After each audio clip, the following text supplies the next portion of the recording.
Hello, brothers, sisters, and friends, and welcome to the Fight Like Hell podcast.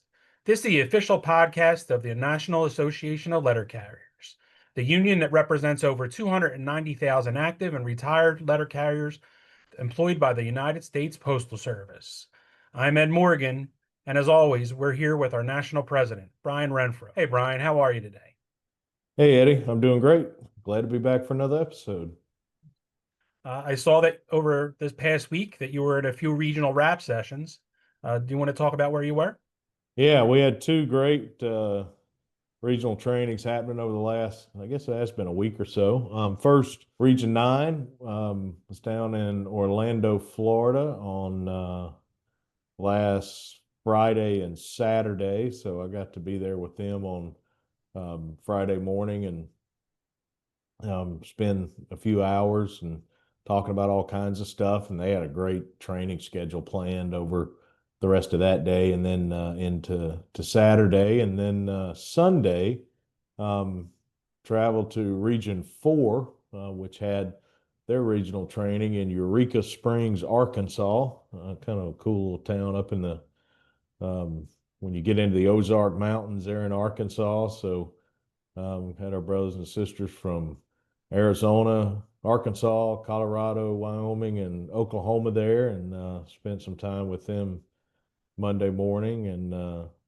they had a really excellent training schedule as well. All our regions do a great job now with their kind of classroom training, and it was good to be with the members in Region 9 and Region 4 as we get into our a lot of our regions have these things in the spring, and we have a number of them that have them in the fall.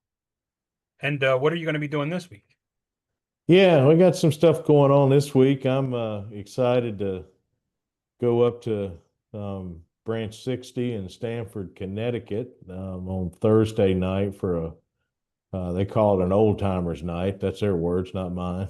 For the retirees, it's an awesome group. It's been a long time since I've been there to the branch and been to that event, so that'll be a lot of fun. And then our Minnesota State Association is having their state convention on I think they're going in on Sunday, and their convention's Monday and Tuesday. So look forward to being there with them on Monday morning, and doing like we've been doing the state conventions all year, and that's really digging deep into the kind of primary role of our state associations, and that's dealing with the craziness that seems like it's going on day to day in Washington, D.C. and Congress, and also the White House, and our battles on the legislative and political front, but also the things that we're trying to achieve, such as the Federal Retirement Fairness Act and the Protect Our Letter Carriers Act and things like that.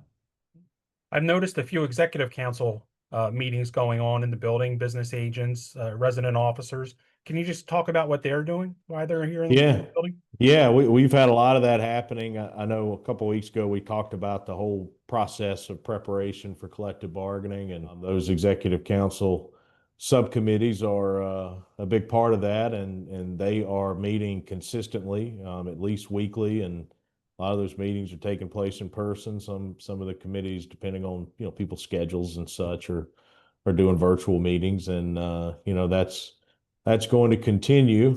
Last week we had a group of 30 rank and file letter carriers that came here to the DC area and did a lot of similar work and put together some awesome ideas that we're going to provide to those executive council subcommittees that are digging into different topics for collective bargaining, and ultimately are, going to draft the proposals that will actually pass in collective bargaining. So there's a lot of activity on that front. It's of course a priority for us as a union, and it's certainly a priority for those council members that are working diligently on things like reviewing official bargaining positions from conventions and other union contracts and previous contract proposals and input from all over from our members. And, as we continue to gather more information like we did through that rank and file committee, we're going to have some polling and surveys and all kinds of things happening over the next few months to give them as much information as we possibly can to allow them to develop the best proposals that we can put on the table when we start bargaining in early 2026. So the main topic in today's podcast is going to be the new employee experience, retention and mentoring program. You might hear it as called the new employee experience, or, as all letter carriers and postal employees know, we abbreviate everything. And you might even hear it as NERMP, which is Yeah. probably the worst one we have ever come up with. Yeah, I'd agree. Yeah. We're going to have a special guest on for that, your executive special assistant, Tim McKay.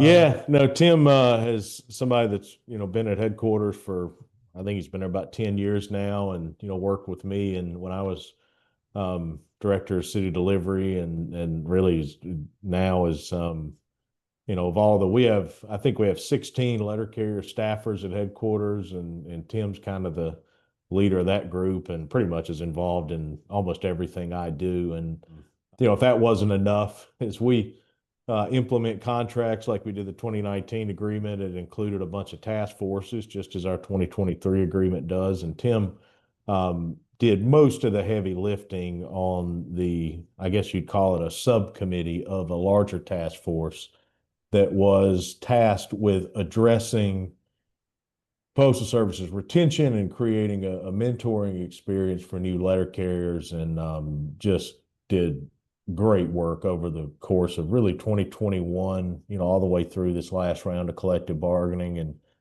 taking this from a concept and idea that we had discussed in multiple rounds of bargaining, developing it into a test we did jointly with the Postal Service, and now it's a permanent part of our national agreement. So great to talk to Tim and have the opportunity to get really deep in detail on a little bit of the history, but maybe most importantly, what is included in that MOU that's now a part of our collective bargaining agreement, that we think is going to really be beneficial to letter carriers, and not just newly hired letter carriers, but our craft all together, all around the country. So I know it's something that everywhere I go, there's discussion about it, and I hear from branches all the time about the implementation of it and how it's going. And some places have had it for a few years now in a test phase, and it's new to other places. So it's a pretty significant change. It's really, we've never had,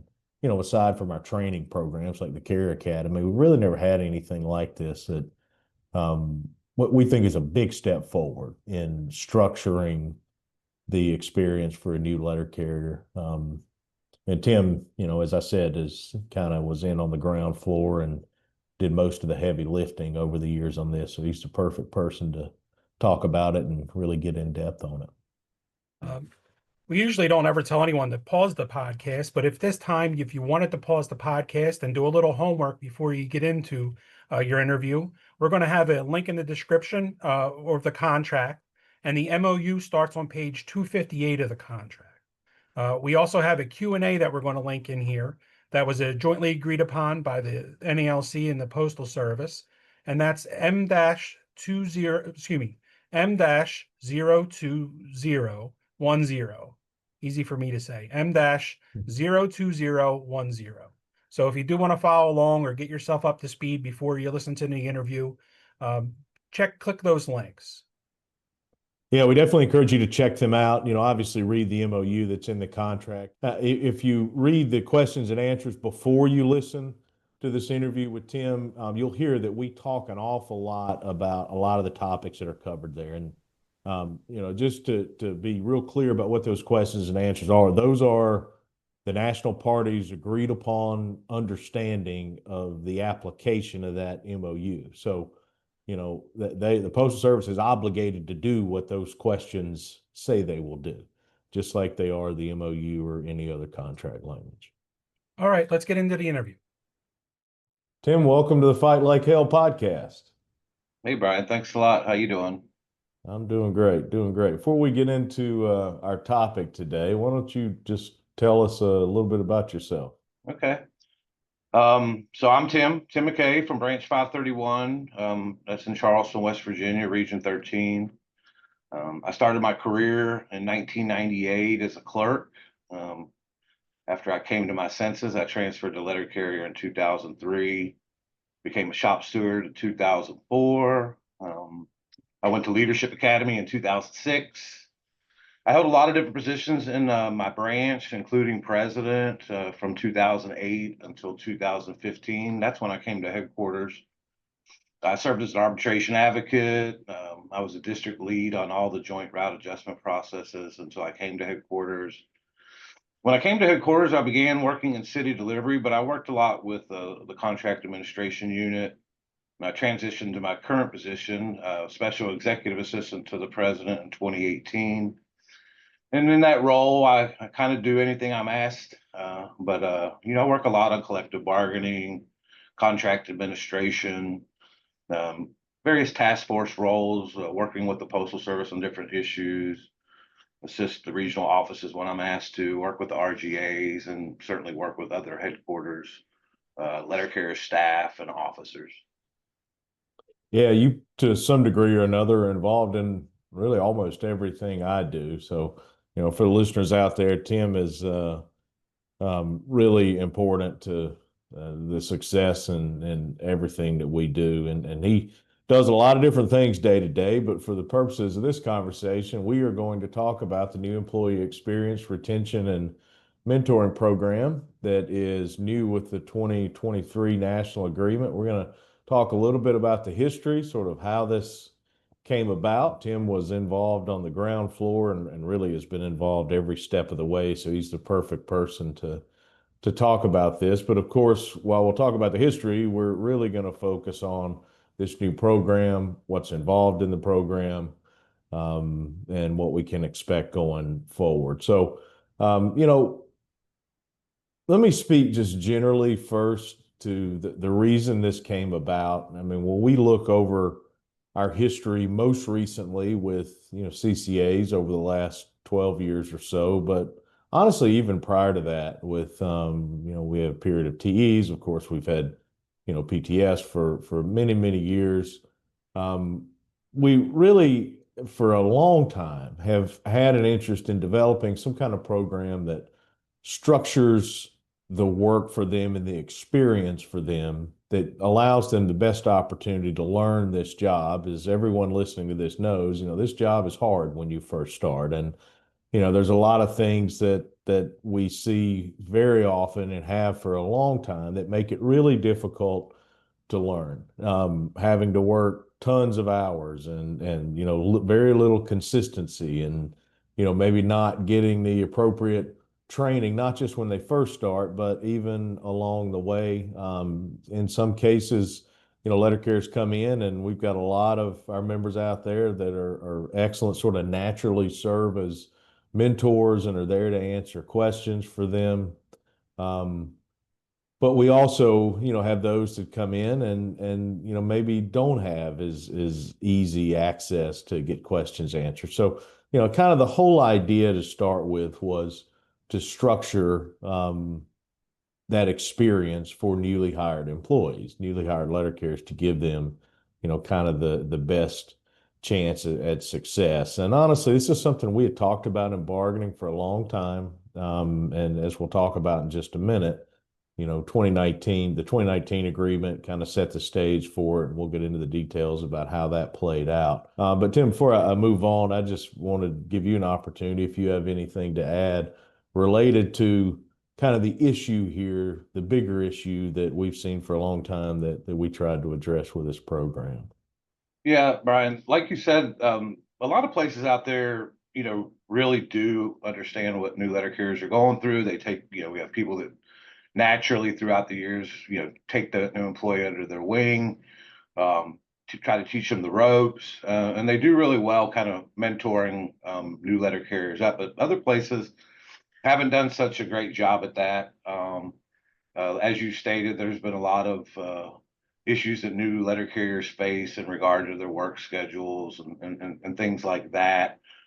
Proper training, additional training when necessary. So One of the things that we did, prior to these test pilots starting out, which I know we're going to get into here shortly, kind of the history of how this whole thing started.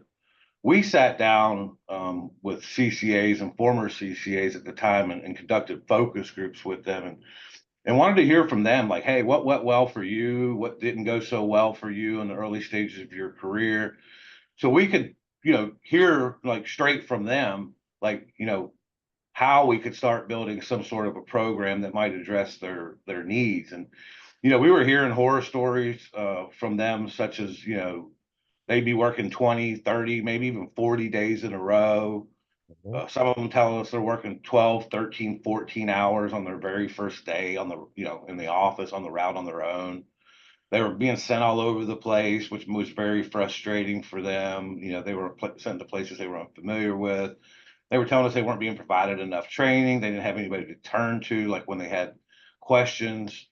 They felt like everything was being thrown to them all at once. We even heard from one person that how terrible they weren't even provided a satchel to deliver the mail in, and they're on a park and loop route, and they literally were using their backpack, their personal backpack, to deliver mail from.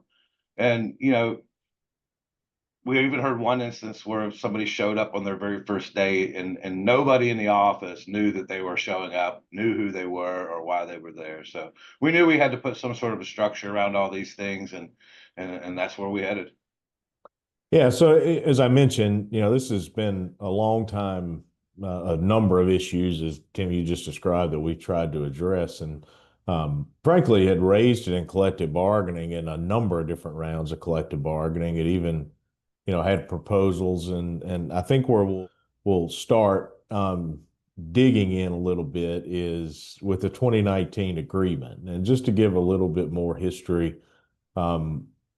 Initially, this started off as kind of two separate concepts. One concept was mentoring, and mentoring was, to put it as simply as I can, when most letter carriers, we think about when we started, who helped us. We got trained, but then it was the, experienced carriers in the office. And the whole idea of a mentoring program was just to structure a program that gave every newly hired letter carrier that opportunity. And then separately in collective bargaining, we had talked about from the NALC's perspective all the issues that we've described here the last few minutes.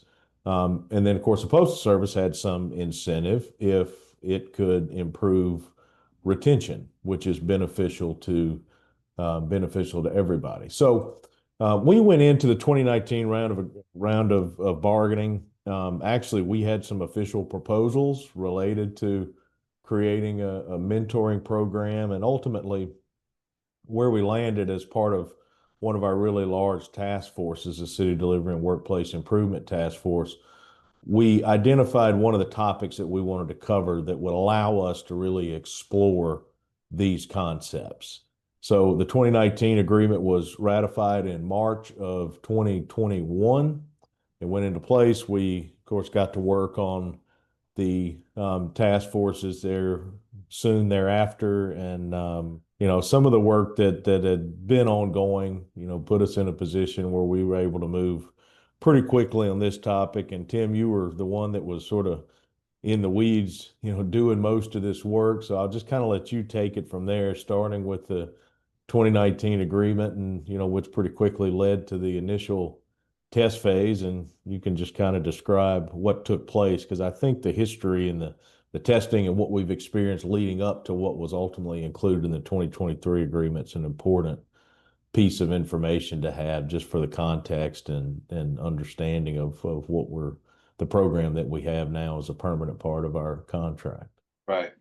So, like you said, this was first introduced in the 2019 round of negotiations, and that contract was ratified in March of 2021, as you stated, and we really literally hit the ground running. And you made the comment that I did a lot of the work on this, and that is true. I also had three of my colleagues here at NALC headquarters that worked with me on this, along with our folks at the Postal Service headquarters that we worked with, but having Michelle McQuality, Tamara Twin, and Chris Henwood here at NALC headquarters, they were on the task force with me.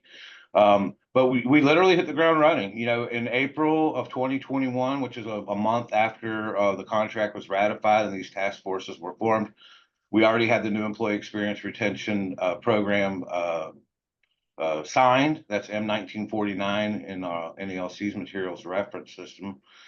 And in a nutshell, what that did is it provided contact information to the new employee about, their employing office, who they were to see when they got there, what time they were supposed to be there.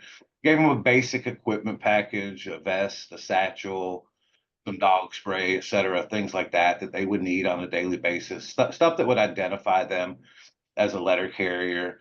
They were to receive a defined work schedule each week. A lot of places around there, while they do that around the country, that they actually do that, a lot of places didn't. One thing that was certainly different for a lot of new employees from hearing the horror stories that we heard is with the program, they were guaranteed a non-scheduled day each week. They had limited daily and weekly work hours.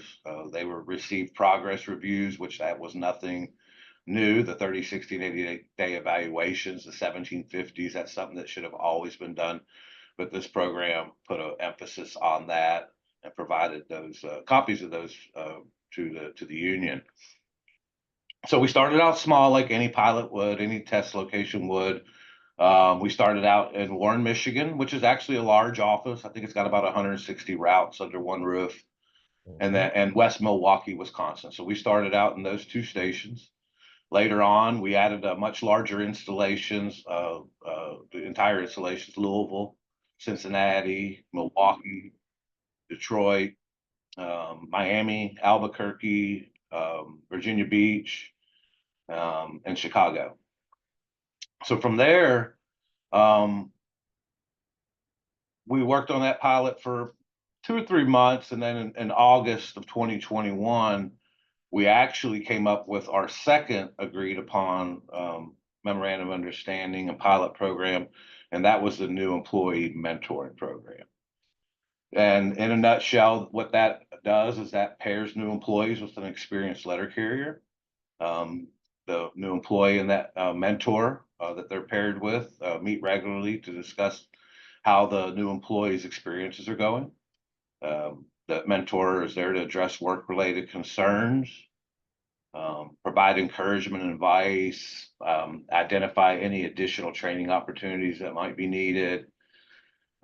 We asked them to commit, the mentor to commit to a 120-day relationship with that new employee. That gets them through, if they're a CCA, gets them through their 90-120 period. And, if they're a PTF, it certainly gets them through their probationary period.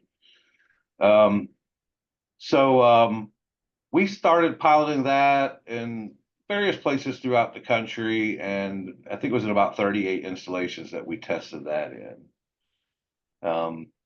Later on, we went into 2022. We signed an addendum, made some changes to the two programs, decided to combine the two programs going forward, and by the end of the pilot programs, we were testing in 881 offices around the country.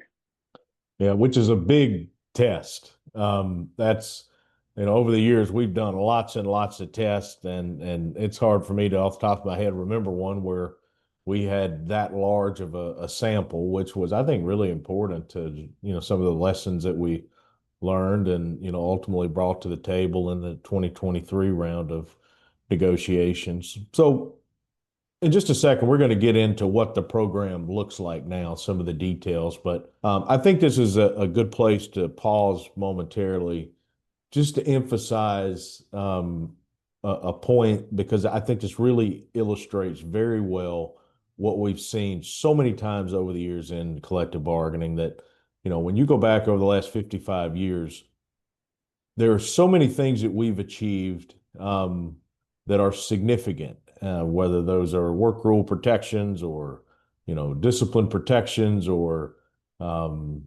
changes to things like Article 8, modifications to sections of the contract that deal with the daily jobs, such as Article 41, Section 3 in particular.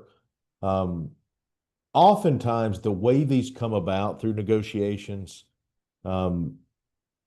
is not a product of, in a single round of negotiations, the parties sit down and one side or the other makes a proposal and then we come to an agreement. Very often what happens, and this is just, I guess, the latest significant example of that, is we discuss issues oftentimes in more than one round of negotiations. If we're not in a place where one side or the other is comfortable being in complete agreement to implement something, we often start with test phases, and many times that kind of taking a long-term view of the things we try to achieve in negotiations ends up in allowing us over time to achieve more. But also sometimes, and this is very much the case here, when we go through a testing phase, we learn a lot and we learn how to make things better. And so, as we move forward in negotiations and we think about the priorities that we have, we want to achieve now, very much like the priorities that, we've had for many years that have been achieved over the years. Sometimes steps can be taken forward through task forces and things like that often lead to testing and pilots and, further discussion on issues to make them better. All right, so Tim, let's get into the program now. It is, as you said, was tested in over 880 installations around the country, which is a lot.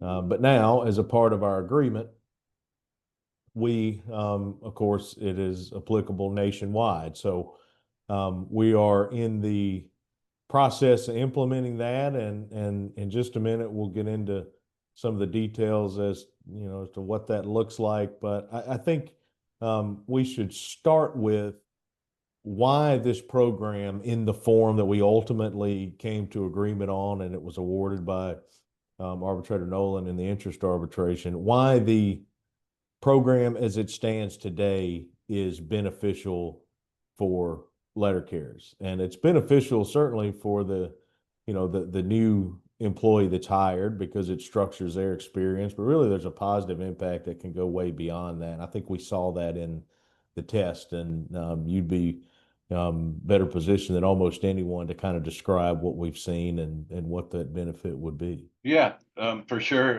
Definitely talk about the success stories out there. But before I get started, with 881 offices around the country that ultimately were testing this, we rolled this thing out in several phases, and me and my three colleagues that I discussed earlier, along with the Postal Service, we traveled all around the country training this program. Like every time we would roll it out, we would go out and train people on how it would work. And one of the questions that we were always asked, and one of the things we always covered, was people will always say, what's in it for me? And that's from both sides of the house, letter carriers as well as managers, what's in it for me? And what's in it for me, in reality, for everyone is, retention actually helps everyone. When you treat people right and give them time to succeed, they stick around. So if they stick around, then staffing gets better.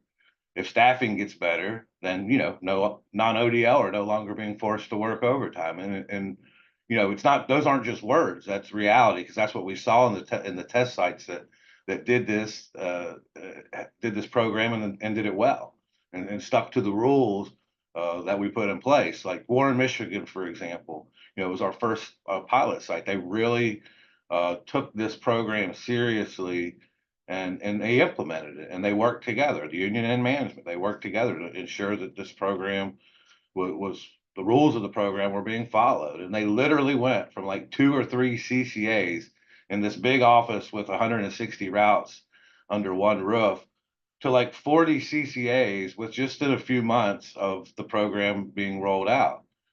They went from supervisors carrying mail and non-ODL being forced daily to never being forced ever in just like a short 3 or 4 month period.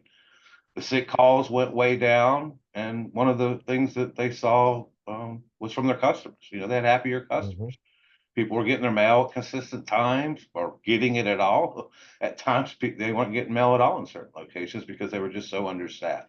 So the program's really good for everyone. Yeah. including, as we've seen during the test, the fact that, we were able to achieve this in bargaining. The Postal Service even saw some benefit in this program. So why don't you share a little bit about, what that experience had been like working with them and kind of what they see as it being beneficial to the Postal Service as well.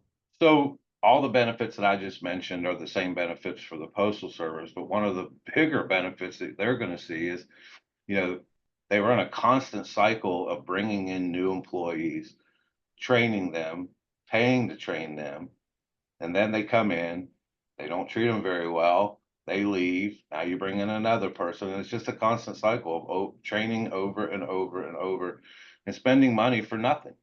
And in reality, it's just common sense, both in dollars and cents, true, too. That you would, yeah, train your people up, but train them right and invest in them, put a little bit more money into them with a mentoring program and let them stick around. That way you're not constantly training one person literally 3 or 4 times in a year to have one person in the office. So, they saw all the benefits that I mentioned previously, plus of course, the money aspect of it, of not Right. constantly training individuals.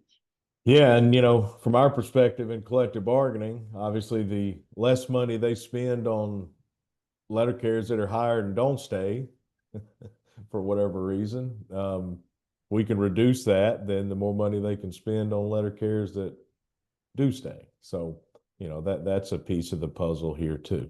All right, let's move into a little bit about exactly what the program looks like today. And I think probably the best way for us to do this is kind of talk it through chronologically from when a new letter carrier is hired.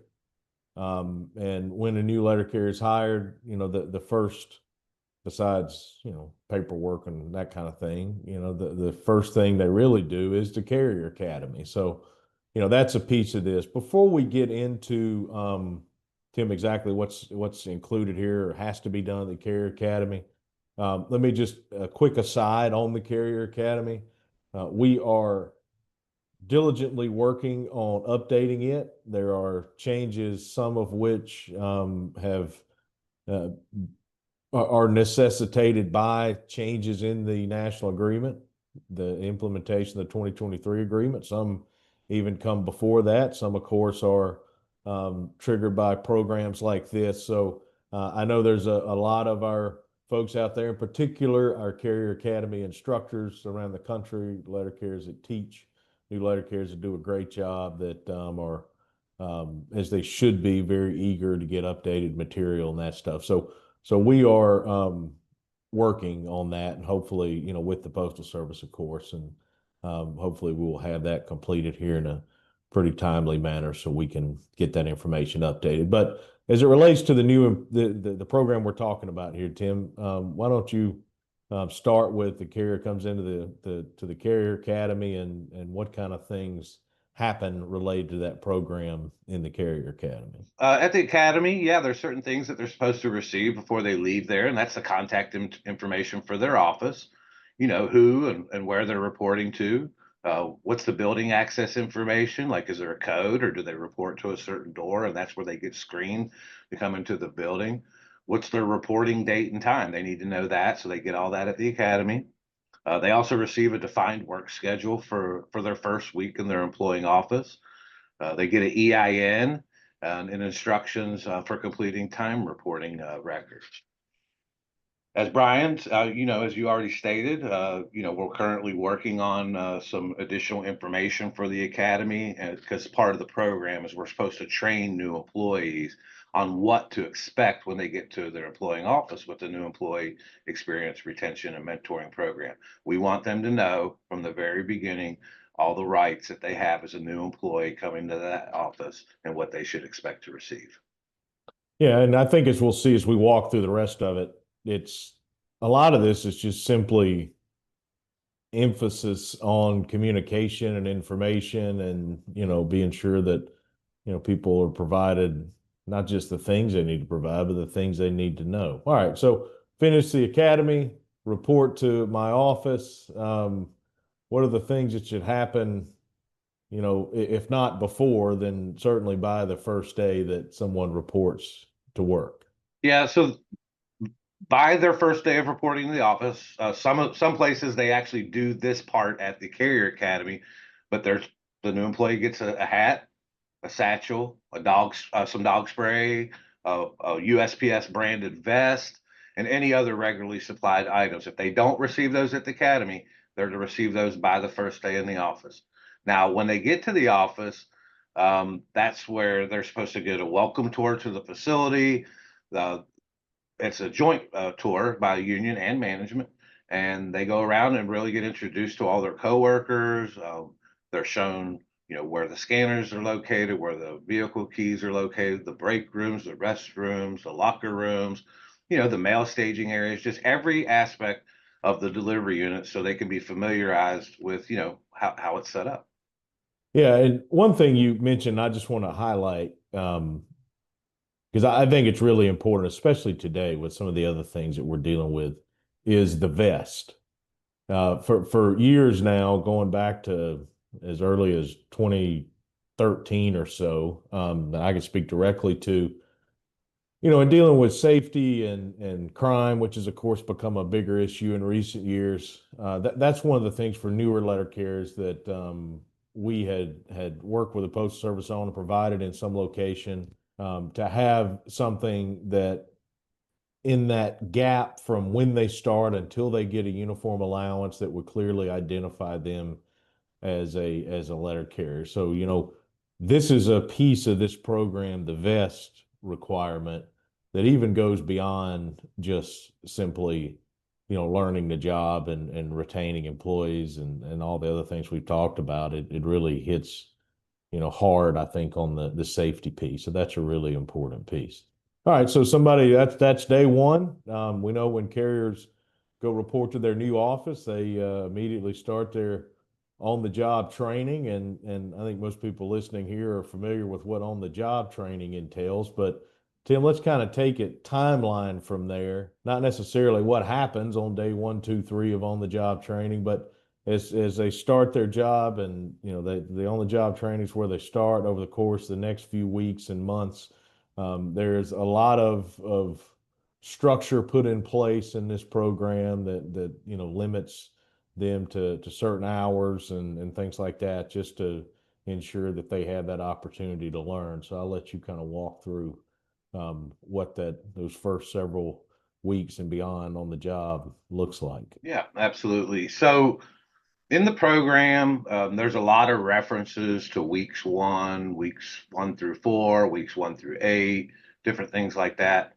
So what I want to be clear about, and make sure everybody understands, is that week 1 starts that first week that letter carriers are in their employing office. And that's the week that they start OJI training. So beginning, one of the very first things is, we talked about it in the pilots, and of course we carried it over to the permanent programs, and all CCAs and PTFs are guaranteed one non-scheduled day each week. That's every week. There is one exception, and that's during the December exclusion period. So during that 4-week period in December, they're not necessarily guaranteed a non-scheduled day during that time frame, but they are the rest of the year. Now, there's one exception to the exception. So during the penalty overtime exclusion period, that does not apply to new employees who are on weeks 1 through 8. So all the work hour limitations in weeks 1 through 8 are still in place even during that December exclusion period. Starting in week 9, even though everybody is guaranteed a non-scheduled day, beginning in week 9 of that new employee's journey, they can volunteer if they wish to work beyond 6 days in a service week. They can volunteer to work their non-scheduled day. In some places, that's important to those folks. In some places around the country, they're only working a few hours a day, and they want to work as many hours as they can. So we figured, hey, let's give them the opportunity, if they so wish, to volunteer to do that.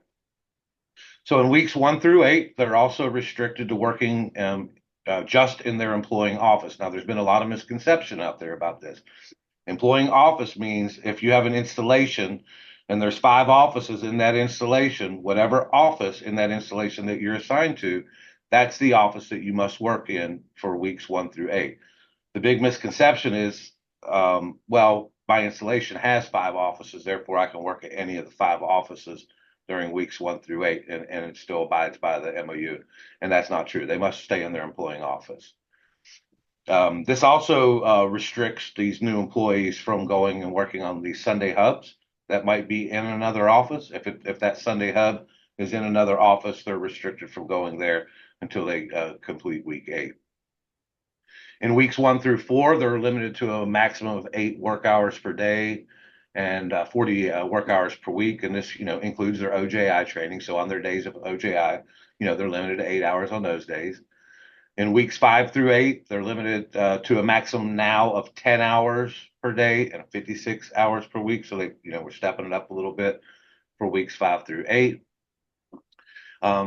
Effective week 9 through 11, they're limited to a maximum of 11.5 work hours per day, which is consistent with the ELM of the Employee and Labor Relations Manual, section 432.32.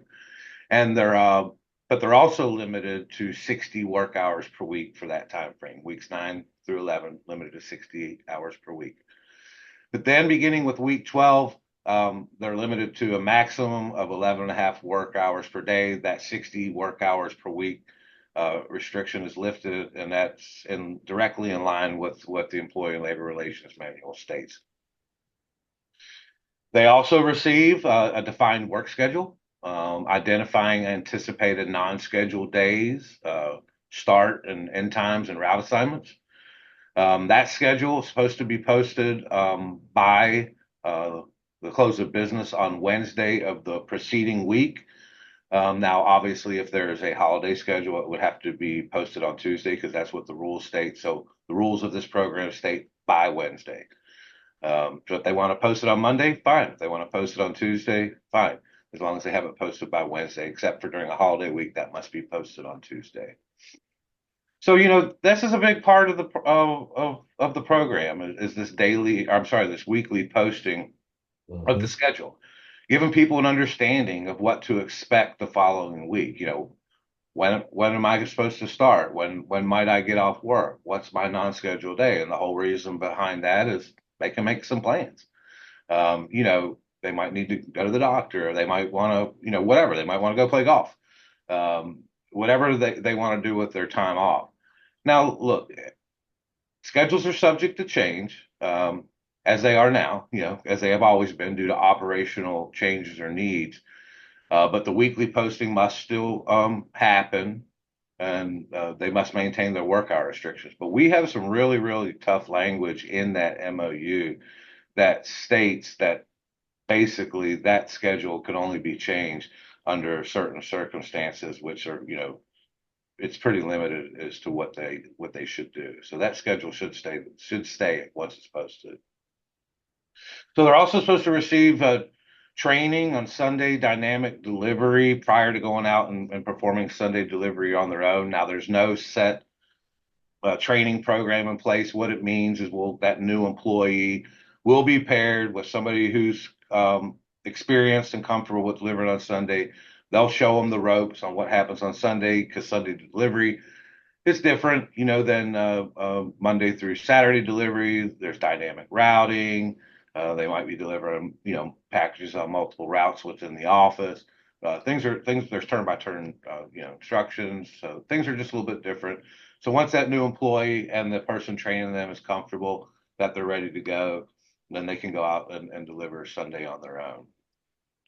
As I talked earlier, a little bit about progress reviews. Progress reviews are nothing new. They've always been around for as long as I can remember anyway, the 1750s, the 30, 60, and 80-day evaluations. So those still must happen, but the program specifically addresses the fact that they are to be conducted. The information that they talk about in those progress reviews, whether it's good or bad, if it's performance related, that information should be shared with the mentor, and those progress reviews should also be shared with the union. So the reason that we wanted them to be shared with the union, and so the union can be sure that they're actually happening. Employees, the program outlines that employees, should have access to updated route books and maps. So prior to delivering a new route assignment, they'll be provided reasonable time to review those route books and maps. They'll be given reasonable time to go talk to another carrier that might be familiar with the route, so they can ask questions about it, or if there's anything special that they need to know. And this is a big change from, probably like when you and I came along, Brian, where when we first started, it was kind Follow of the mail. follow the mail. Exactly. Here's your Yeah. mail, and just follow it till you get done. Right. Some of the other requirements of the program is that, to the extent possible, newly hired letter carriers will be provided with consistent route assignments. And what this does is it helps promote confidence and route knowledge, improves quality of service, gives them familiarity with their employing office, and it just makes them puts them in a spot to where they can succeed, and they can learn at a gradual pace, rather than every day something changing, going to a new route, to a new assignment, and every day is different. So it's to the extent possible, and that's pretty strong language. Again, I think, if it's possible, then do it. If it's not possible, then figure something else out. But it is the expectation that new carriers will be given the same assignment as was worked the previous day, to the extent possible, during that first 12 weeks. They're also prohibited from working outside the city letter carrier craft during the first 90 work days or 120 calendar days. The reason behind that, the reason we put that language in there, and it's not to say that, because I've had a lot of questions about this, to be honest with you.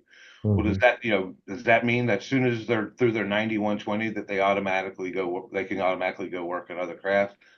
Well, no, there's still Article 7 that must be followed, and the cross-craft assignment provisions that are outlined in there must still be followed. But what we are emphasizing here, that those cross-craft assignments that are addressed in Article 7, that's not going to happen for these new employees during their first 90 or 120 calendar days. Again, so they can have a chance to learn how to be a letter carrier and not learn how to be a clerk during that evaluation period.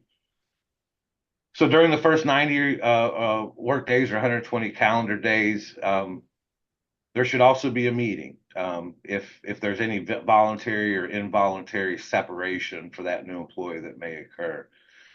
And this is supposed to happen, when practical. It's also supposed to include a union representative.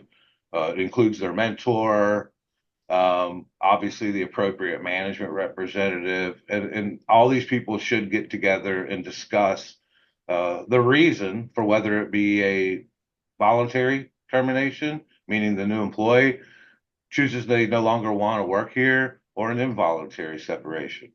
And the reason we want that conversation to happen is because we want for the people that are involved to put their heads together and see if there's any alternative solutions to the situation that's causing either the voluntary or involuntary separation. If the manager thinks that the employee might not be performing to certain standards, then maybe, we can identify some additional training opportunities that could salvage that individual. If it's a voluntary separation, maybe they're having a problem dropping their child off to work in the morning. Maybe they just need an extra 10 or 15-minute window to get to work, or maybe it's something simple like that. There's a lot of issues that might need to be addressed, that if certain people are aware of them, they can actually come up to solutions. But the whole idea is to make every effort to try to salvage that employee. Yeah, just a couple things to follow up and point out. I know natural questions come up about if these newly hired letter carriers are limited to these hours over the course of, different intervals in their first basically 3 months of work. How does that impact, the Postal Service's obligations to use them as auxiliary assistants? Like, for example, in the application of the letter carrier paragraph, the new JCAM is almost finished. And when the new JCAM is out, that will be addressed. In a nutshell, the Postal Service is not obligated, nor are these people available to be used for auxiliary assistance beyond the limitations that are placed on them during those first few weeks. The second thing that I just want to point out, this is for sort of the contract nerds out there. Tim, I think, did a really good job of explaining the prohibition on crossing crafts in the first 90 or 120 days. And, as he said, it's, to be clear, it is not um, in no way does it modify the existing cross craft provisions, except for that these people cannot cross crafts in any scenario over the course of their first 90 and 120 days. And for kind of contract folks out there, especially like Article 12 nerds, and I can say that because I'm one of them, this will maybe strike a little bit of a nerve because you start thinking about crossing craft and you start thinking about something that we had for a long time called the Bridge Memo, a memo about Article 7, 12, and 13. It had to do with changes when it comes to crossing crafts, and basically what's happened over the last several rounds of bargaining, not just for us, but also the other unions, is there has been some divergence there. There has been changes in the way different crafts approach things like accessing and withholding. There's been changes. Obviously, we have the process that fills full-time regular opportunities. Other crafts have their processes where there are restrictions. So that's kind of been opened up over the years. But all of this goes back to the primary focus that we have during that early part of their time working as a letter carrier is to give them the very, very best opportunity to learn. So, Tim, one of the tools, I guess would be a good word for it, that we've incorporated. I mean, this is an MOU in our contract, and it's enforceable through the grievance arbitration procedure, which we'll get to in just a second. But there is also something that we utilize during the test that I think has proven to be a successful tool in getting this not just up and running, but ensuring that it operates the way it should, this entire program. That's something called a joint retention team.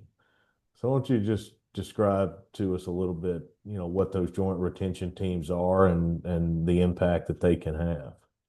Yeah, so the idea of the joint retention team certainly came out of the pilot sites, and it's not something that the subcommittee or the task force came up with. It's not anything that we developed.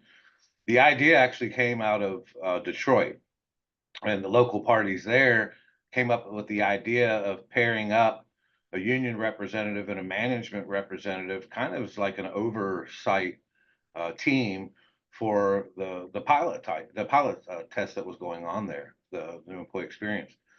And how they utilize these teams were to basically monitor compliance with the requirements of the program.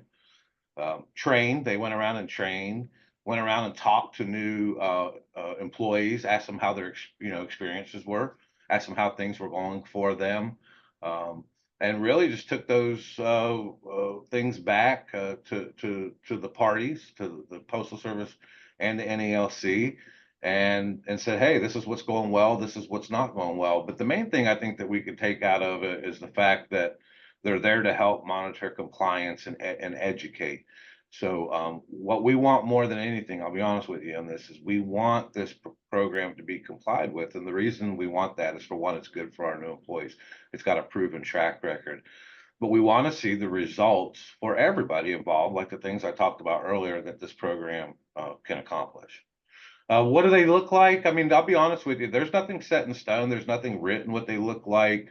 Is there one team per district? Are there 5 teams per district? Is there a team per installation? It's a little different everywhere.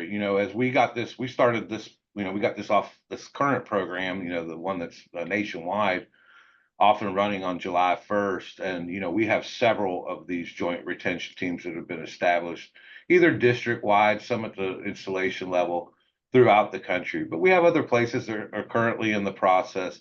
It's up to the district manager and the NALC national business agent to mutually agree to establish joint retention teams in certain locations. And to be honest with you, most places have done that. Others are still talking about it. So I look forward. I hope every place out there, at least per district, gets a joint retention team involved, because they've proven to be very successful for the program. Yeah, no doubt.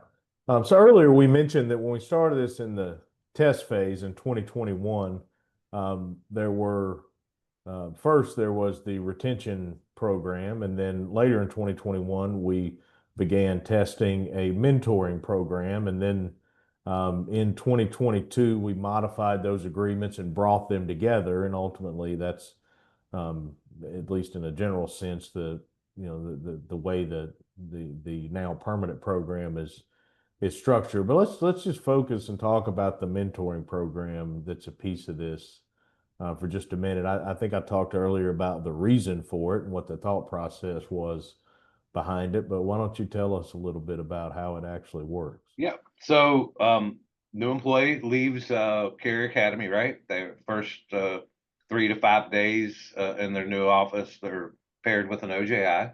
That individual, trains them how to, does that on the job training. But what we also do is we pair that new employee on the very first day on that welcome tour that I talked about earlier. We pair that new employee up with a volunteer mentor who goes through a training program to learn how to be a mentor, to learn how to interact with new employees, the things that they need, the things that need to talk to them about. That mentor meets with the new employee regularly to discuss how things are going. It might mean that they meet, I don't know, in the morning for a couple of minutes. Maybe they meet in the afternoon. Maybe they see each other, pass each other on the route. And it's nothing set in stone in regard to when meetings take place or how long they take place. But we just ask that mentor checks up with that new employee, meets with them, and discusses and asks them how things are going. When if there's any work-related concerns or issues with that new employee, we want the mentor to address those, whether they can address those on their own or they act as a liaison between that new employee and management. Maybe the mentor goes and meets with management and says, hey, I think that this new employee could use some extra training, so to speak, in this area. Either I can provide that, or maybe I think so-and-so over here is a better candidate to help train this new employee on those things that they need to understand. We certainly want the mentor to work with the new employee by providing, encouragement and advice to them. And we ask them to commit to a 120-day mentoring relationship that gets them through the 120-day period for CCA or the 90-day probationary period for a PTF. Yeah, and it's I think an important thing, Tim, you just mentioned is, our experience with the test is yeah, it's structured, and when someone comes in, oftentimes they walk into a place and work somewhere where they don't know anybody, and it's really just designate someone as a mentor. And I think probably the majority of the communication after that is kind of informal and probably, pretty similar to what most letter carriers have experienced when they first start. I think the idea here, as I said from the very beginning, was just to ensure that we put a structure in place that every new letter carrier has that opportunity. So now we've got this lengthy agreement that's a MOU that's included in our national agreement. Anybody that's listening to this can tell by all the different things we've talked about. There's a lot of pieces to it. There's a lot of rules, and it's a big country. We are in the process of implementing it, and so it is just simply inevitable, no different than any other program, that we will have to continue to work at it, both jointly with the Postal Service, but also at the local branch level, and shop stewards, branch leaders, to ensure that the Postal Service complies with it, that they do the things that they're supposed to do. And somewhere around the country, I think it's probably a safe bet that that won't happen, and there will be some issues with it. So I think, Tim, we should talk about what happens where local management, does not do the things that they're supposed to do, or they don't provide what they're supposed to provide, or they, in some form or fashion violate the terms of the agreement. What would we advise them to do? Yeah, so the new employee experience retention and mentoring program is covered by a memorandum of understanding between NALC and the Postal Service. It's included in our new national agreement. So just like everything else in our national agreement, it's enforceable through the grievance procedure. So that's one avenue we can take, is we could certainly file a grievance on it, and we should. If the new employees aren't receiving what the MOU outlines, then a grievance should be filed if necessary. One thing that, like I stated earlier, the joint retention teams, they've been pretty successful at identifying compliance issues, and they've been able to get a lot of these corrected. I'm not saying, hey, don't file a grievance on it, and there's not an alternate dispute resolution process in place like there was during the pilot program, so it's all grievable. But at the same time, JRTs and cooler heads at the local level have been able to fix a lot of problems. It's a new program, so there's going to be some bumps along the way, but those are the avenues that they should take. Yeah, I mean, we absolutely, if there's a violation, it's a violation, just like, a violation of anything else in our agreement. And we should 100% initiate a grievance if it's necessary in that scenario. Also, it's true that ultimately what we want, of course, is for the newly hired letter carrier to have that experience. So, in addition to a grievance, branch leaders, shop stewards, let your branch leaders know. If you've got a joint retention team in place, that's an obvious place to go. You, of course, can always contact your national business agent's office, but let them know what's going on, and the quicker we know about something like that, and we can get it corrected, most times that'll also end up resolving the grievance too. So ultimately, we want to get these issues fixed. Last thing we'll mention, we also, after the national agreement was in place and we began to implement this program, we jointly developed some questions and answers with the Postal Service. Those are available in the materials reference system. It's M number 2010, M number 2010. I encourage you all to check those out. A lot of the questions that are there we've covered today and the things that we've discussed, but that'll serve as a good resource for you. That is something that is the party's understanding of what the MOU means. So Post Service has an obligation to comply with the information that's included in those questions and answers as well. Well, Tim, I really appreciate you taking some time to join us and talk about this program. It's as we talked about in the beginning, something we've worked on for a number of years. The idea of trying to address a lot of these issues, and I think we're excited about what this is going to do to benefit letter carriers in the future. Yeah, thanks. And I really appreciate y'all bringing me on here to talk about the program. Just doing some quick math, I've been involved in this for, 4.5 years now on a joint level, and, the idea of it for about 6 years now. So I do love talking about it. I believe in it.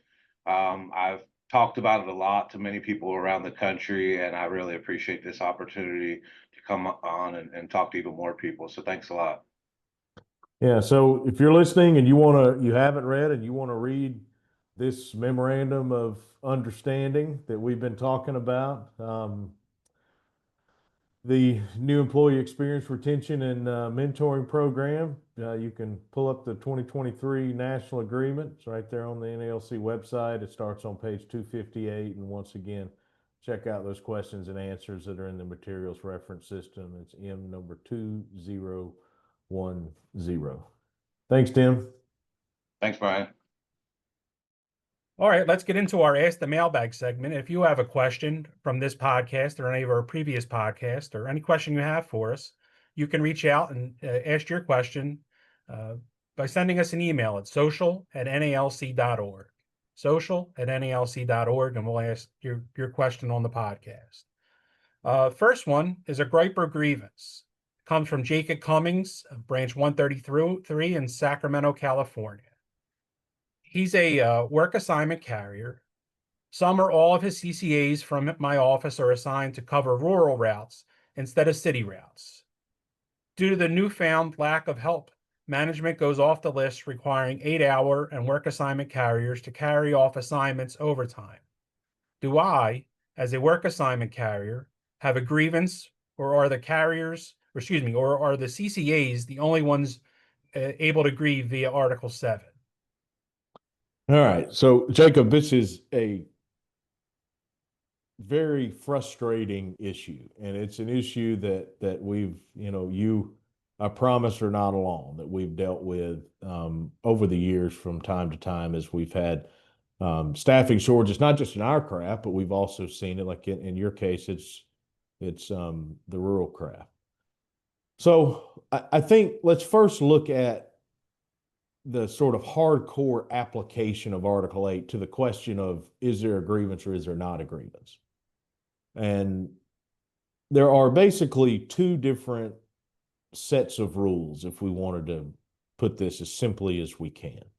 And by sets of rules, I mean obligations the Postal Service has. So prior to working a work assignment carrier off assignment or an 8-hour a non-ODL carrier off assignment, the Postal Service is obligated to work the overtime desired list carriers up to 12 hours in a day or 60 hours in a week. There is no obligation for them to work CCAs or PTFs. In the scenario of non-ODL working off assignment or work assignment carrier working off assignment overtime. So the narrow answer to your question is, you do not have a grievance in that there is no contractual obligation in the circumstance you described for the Postal Service to work those CCAs before working a work assignment carrier off their assignment. However, I do want to point this out. There is also something called the letter carrier paragraph that covers non-ODLs potentially working overtime on their own assignment on a regularly scheduled day. And it includes a pecking order, so to speak, that the Postal Service has to use prior to working them overtime on their own assignment. Part of that pecking order is they have to use available auxiliary assistance, which includes CCAs. It is our experience that in most scenarios where you have non-ODLs working off assignment overtime, or you have work assignment carriers working off assignment overtime, chances are there's probably a non-ODL that's also working overtime on their own assignment. If that's the case, management has an obligation to utilize that CCA. So when they have a contractual obligation to utilize them in our craft, it is clearly a violation to not utilize them, regardless of what they're doing, if they're available. The fact that they're working over in the rural craft or it is not, that does not mean they are unavailable. So the answer to your question is narrowly the specifics the way you ask it. No, it is not a contractual violation, but I think for a shop steward in that location, I would pay very close attention to whether or not non-ODLs were also being required to work overtime on their own assignment, which would be covered by the letter carrier paragraph where they do have an obligation to use those CCAs. If indeed that is the case, of course, a grievance should be filed, and sometimes that can be the violation that ends up in those CCAs coming back and working in our craft as they should be, as opposed to the rural craft. And that being said, like you just said, we don't have the entire scope of the situation going on at your station. So, to ask the mailbags not to go back and push this into your steward's face. Your steward has an understanding of what's going on there. Make sure you're listening to your branch leadership and they have a full understanding what's going on. We're looking at it from, across the country. The next question we have is from Kenny Crum, Branch 38, North Jersey Merged. Hello to all my friends up in North Jersey. What are the factors that determine the rollout of the next generation delivery vehicles? How do they determine which stations and routes receive them? That's a pretty good question. So this is obviously up to the Postal Service, and I'm sure they have their reasons for creating a schedule, and probably those reasons have changed many, many times. I will point out a couple things that I know for a fact that are part of the decisions that they make. So the production of these vehicles, we have at the same time, we have both gas and electric vehicles being produced.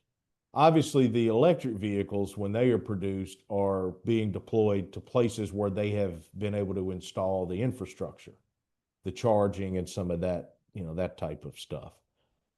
A number of the locations where they have installed that infrastructure are the newly created S&DCs. And the primary reason for that is as they have renovated buildings and poured new parking lots and all the like physical things they've done to create these S&DCs. In a lot of cases, those were the most convenient or easiest places for them to start installing the infrastructure for the electric vehicle. So it is true that as they begin to roll out, there are a number of S&DCs that have gotten the electric vehicles prior to anywhere else. A question, I know this wasn't your specific question, but one that's related to this that comes up. I know some of you listening out there have probably seen maybe a small number of the NGDVs that have been deployed into your office, and you may wonder, we've got 50 vehicles here and they only put 4. My understanding is that the rollout schedule that the Postal Service has created does not require, it's not that they'll do full replacement in one facility and then move to the next facility. So, there's no really set methodology or process they have to follow. I think it's just based from what I've been told on, what they view as the need, what they view as, where that they've had the most shortages with vehicles and that kind of thing. To be honest, it's still very early in the deployment process, even though they're starting to be manufactured and roll off the assembly lines at the pace that they expect over time. And as it continues to ramp up, we should have a little better idea and hopefully be able to communicate a little bit more about where they are going. It doesn't, they could tell us right now that, next summer we intend to send them here, here, and here, and it may change between now and next summer. But that should become hopefully a little bit more consistent and predictable as the production continues to ramp up. Kenny has another question on a different topic. How does the Uniform Allowance Carryover Program work? Is it automatically carried over on your anniversary date and immediately available for use?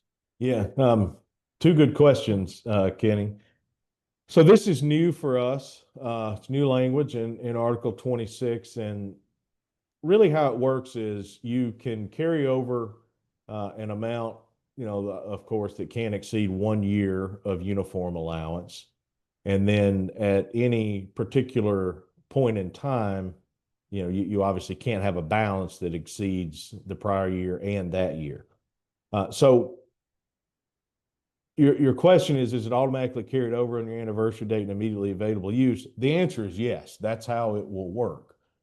The trick is, though, here is that the Postal Service has 12 months to implement this, and 12 months in this case is a little bit of a not a moving target, but it's sort of a rolling number because you literally have, not many people, I guess people probably have anniversary dates on all 365 days of the year, more than likely.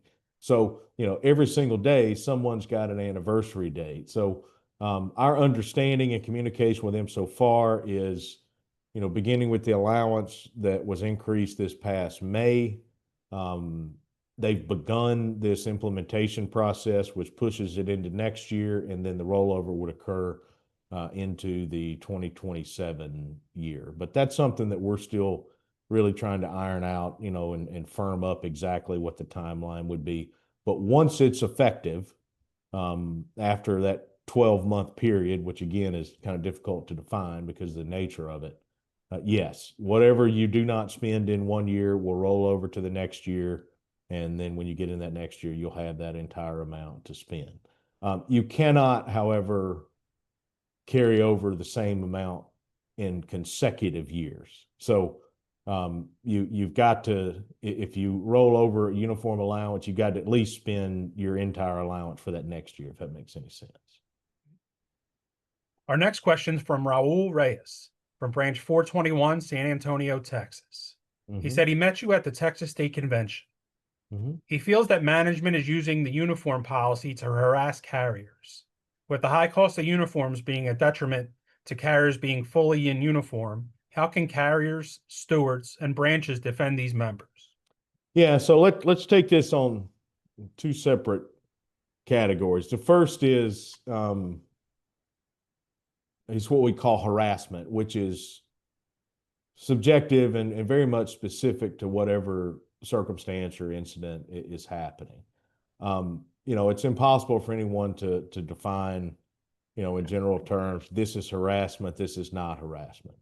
I think the best way to do that is as a shop steward, if you witness something or a carrier comes to you, find out what happened, and then we basically just have to apply all the protections we have in that regard, in the collective bargaining agreement, and there's things in Chapter 1 of the M39, and all the things that a lot of you are familiar with that we covered in depth in one of the guides that we put out called a Shop Steward's Guide to letter carriers being treated with dignity and respect, which is still available on the website.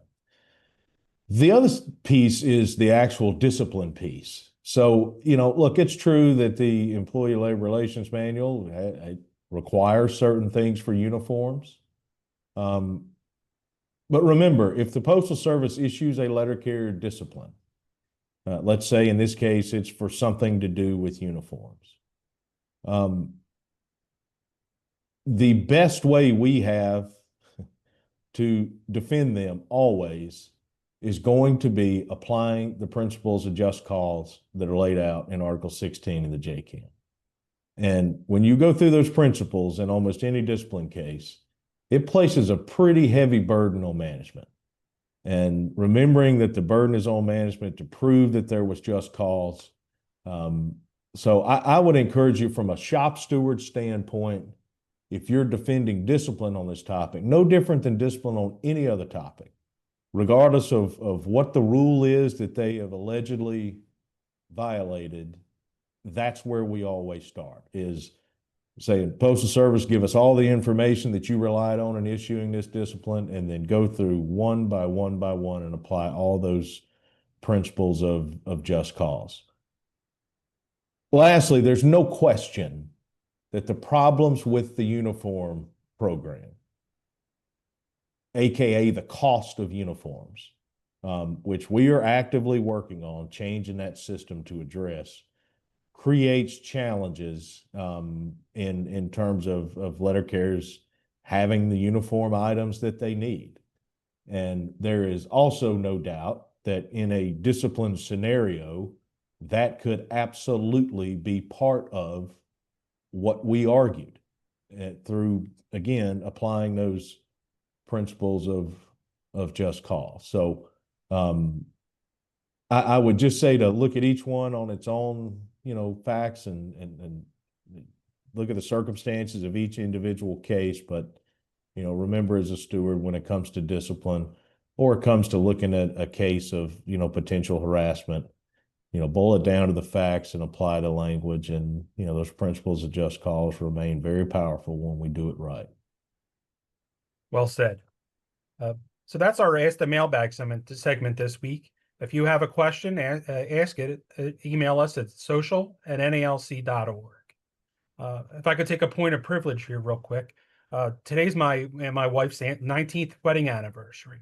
So Yeah. happy birthday, happy anniversary to my wife. And it had me thinking on the way in, the sacrifices that our families make while we're out there working and defending carriers. So from Brian and Ed, just make sure you tell your family tonight, thank them for sharing you with us, the NALC. Very well said.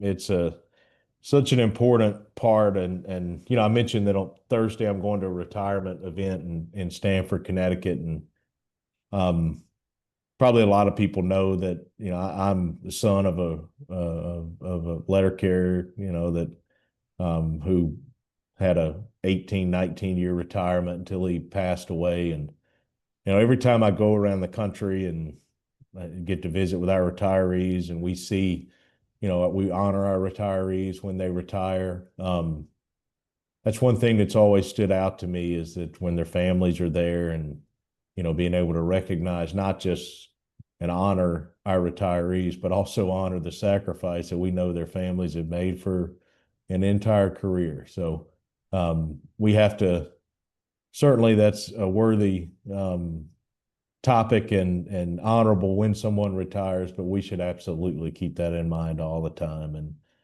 to all our members out there, and in particular to those of you that have taken on some responsibility to represent letter carriers and serve our union, on behalf of our union, please thank your family for us, because without your family being able to make the sacrifices that they make, I don't have to say this, everyone knows this, but it's true.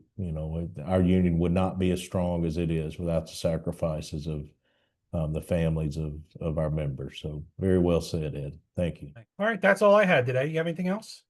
No, that's it. Another great episode. Thanks, Eddie. You do a great job. Thank you. Thank Tim McKay for jumping on today. Maybe we'll get some more special guests in the future. I want to thank you for listening to this episode of Fight Like Hell. Please subscribe so that you don't miss an episode. And please share the podcast with our NALC brothers and sisters. You can follow the NALC on social media at Facebook, X, and Instagram. You can find links to our accounts in the episode descriptions. May your steward be by your side, and may your union have your back. Thanks for listening. See you later.